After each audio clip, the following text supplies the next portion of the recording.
Natanja van Niekerk is hier. Sy is die besturende direkteur van die Kaapse Mint en Pieter Steyn is produksiebestuurder. Baie welkom julle. Dankie dat julle kom kuier en baie dankie.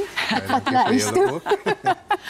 Natanja, wat het die Kaapse Mint geïnspireer om die 100-jarige viering van Pinotage vas te vang in hierdie spesiale muntreeks? Wel, dit was eintlik 'n baie logiese ding om te doen. Ons sien onsself as die rentmeesters van ons kultuur en ons probeer dit vasvang in Suid-Afrika se metaal wat oorwegend goud en silwer is. Ja. En Pinotage is soos wat champagne vir Frankryk is Pinotage vir Suid-Afrika.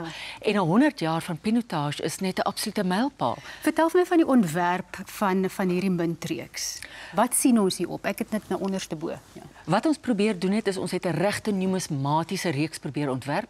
So ons het vir professor Abraham Isaac Perrault wat die uitvinder van Pinotage is uitgebeeld op 'n baie tradisionele manier, maar ons het begin met die silwer in 'n tweedimensionele en natuurlik die glas het wyn in en dan onder dit het ons ek wil amper sê 'n trosse druiwe wat nou die Pinotage is. Aan die een kant is Pinot Noir, aan die ander kant Hermitage, want die twee kultivars saam het Pinotage gevorm. Nou Pieter, jy is stempelgrafeerder by die Kaapse Mint. Vertel vir ons vinnig van die proses om hierdie stempels op die medaljes te sit. Okay.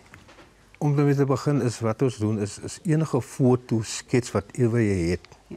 Ons gebruik daai en dan compose ons alles saam. Soos Nathan doen, Nathan heeft met die modelwerk. Ja. Soos jy het op die medaljes in die 3D wat laat kom.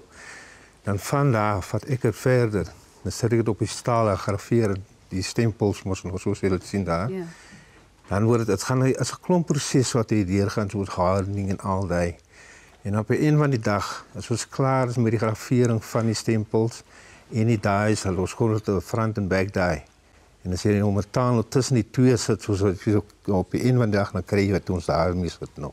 Ja, en dan het julle ook 'n baie spesiale ding gedoen hè, om die 25-jarige bestaanjaar van Ontbytsake te vier. Is daar ook 'n spesiale muntmerk wat julle gemaak het, maar ek gaan nou nie te veel daaroor nou uitlap nie.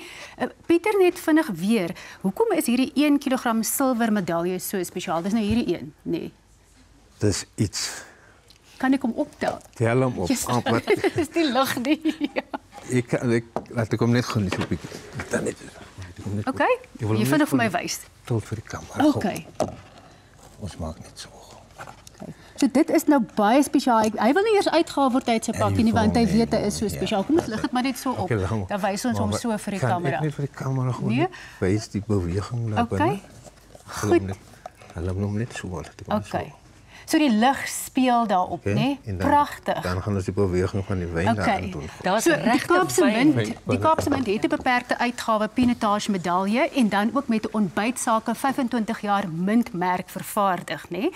So Pieter, gaan jy nou vir ons die eer doen om vir ons hier in die ateljee daardie eerste munt te druk? Kom ons gaan sommer gou. Dit is nou ons hulle sê once in a lifetime. Once in a lifetime gelede. Nou moet julle mooi kyk. Okay. Wow, mens voel asof jy 'n oomblik van stilte moet hê, né? Okay, sal dit reg. Okay. Moet jy hard druk? Nee, eintlik nie. Wow. Kyk, silwer is mos sag. Hy's so hard soos. Mag ek dit optel? Mag ek? Mooi te veel. Okay. Dit is ongelooflik. Wow. Nou hierdie gesogte versamelstuk is in die sakewinkel beskikbaar. Ek vertel julle nou meer daarvan.